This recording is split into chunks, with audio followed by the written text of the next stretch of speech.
বাঁকুড়ায় প্রশাসনিক বৈঠকে এসে পশ্চিমাঞ্চল উন্নয়ন দপ্তরের কাজ নিয়ে তীব্র ক্ষোভ প্রকাশ করলেন মুখ্যমন্ত্রী অভিযোগ করেন, বিগত সরকার পশ্চিমাঞ্চল উন্নয়ন দপ্তরকে কার্যত অকেজো করে রেখেছিল। পিছিয়ে পড়া এলাকাগুলির উন্নয়নে এই দপ্তরি ভূমিকা আরও সক্রিয় করার কথা জানান তিনি। বৈঠকে জানানো হয়, পশ্চিমাঞ্চল উন্নয়ন দপ্তরের আওতায় পিছিয়ে পড়া অঞ্চলে উন্নয়নের জন্য 50 লক্ষ টাকার কাজের পরিকল্পনা নেওয়া হয়েছে। আগামী 3 মাসের মধ্যে পরিকল্পনা ও প্রয়োজনীয় প্রক্রিয়া সম্পন্ন করে কাজ শুরু করার কথা জানানো হয়েছে।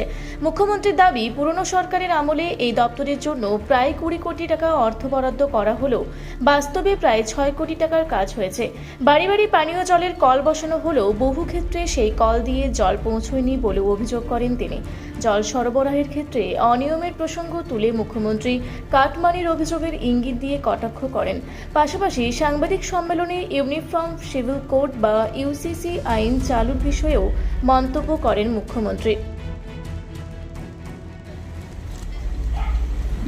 বিশেষভাবে 3টে জায়গাকে উন্নয়নের দিক থেকে পিছিয়ে পড়া হিসেবে চিহ্নিত করে আলাদা দপ্তর, আলাদা মন্ত্রক, আলাদা বরাদ্দ করা হয়েছিল। এটা অনেক দিনের, আজকের নতুন কিছু নয়। একটি উত্তরবঙ্গ উন্নয়ন দপ্তর, একটি সুন্দরবন উন্নয়ন দপ্তর, আর একটি হচ্ছে পশ্চিমাঞ্চল উন্নয়ন দপ্তর। এবং পশ্চিমাঞ্চল উন্নয়ন দপ্তরের অধীন মোট 76টি ব্লক রয়েছে গ্রামীণ এলাকা। এই ব্লক এলাকাতে আমাদের ডেভেলপমেন্টের কাজ করতে হবে। এখানে পরিকাঠামোগত উন্নয়ন,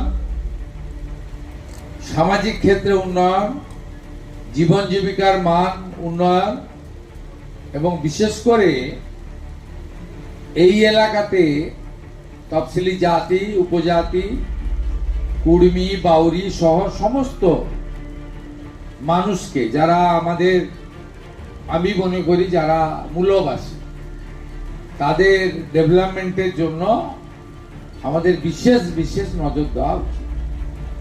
2019 সালে ঝাড়গ্রাম, আসানসোল, বর্ধমান, দুর্গাপুর, বাঁকুড়া, বিষ্ণুপুর, পুরুলিয়া, মেদিনীপুর আসন ভারতীয় জনতা পার্টি জেতার পরে প্রাক্তন মুখ্যমন্ত্রীর রাগ এসে পড়ে এখানকার মানুষের উপরে।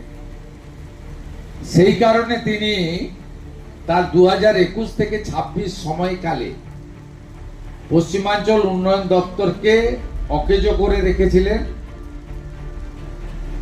উন্নয়ন থেকে বঞ্চিত করে রেখেছিলেন। বীরভূমকে, পশ্চিম বর্ধমানকে, বাঁকুড়া, পুরুলিয়া, ঝাড়গ্রাম, পশ্চিম মেদিনীপুরকে, পূর্ব বর্ধমানের বীরভূম লাগোয়া অংশকে। স্বাভাবিকভাবে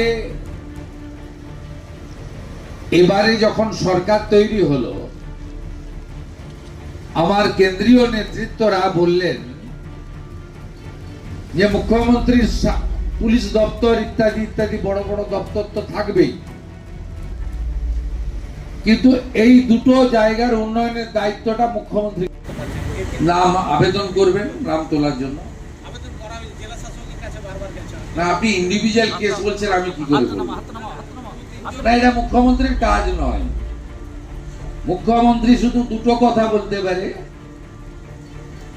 যে হিন্দু শরণার্থীরা বাংলাদেশ থেকে এসেছেন তারা সিএএ তে আবেদন করুন, যতক্ষণ না নিষ্পত্তি হচ্ছে রেশন থেকে, অন্নপূর্ণা থেকে, বয়স্ক ভাতা থেকে, কোনো অধিকার থেকে বঞ্চিত হবেন না।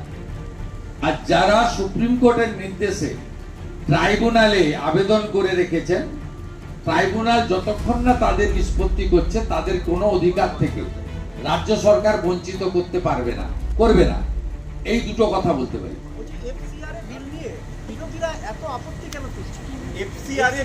এই বিলটা নিয়ে বিরোধীদের এত আপত্তি কেন? বিদেশ থেকে ফান্ডিং বন্ধ হবে, এটাই কি বিরোধীদের মেন মাথা ব্যথা? এর উত্তর ওই বর্ধমানে যে ধরা পড়েছে হামিম, ওই দিতে পারবে, আমি তো দিতে পারবো না। এত অবৈধ, কিন্তু তরোয়াল বের করতে দিইনি।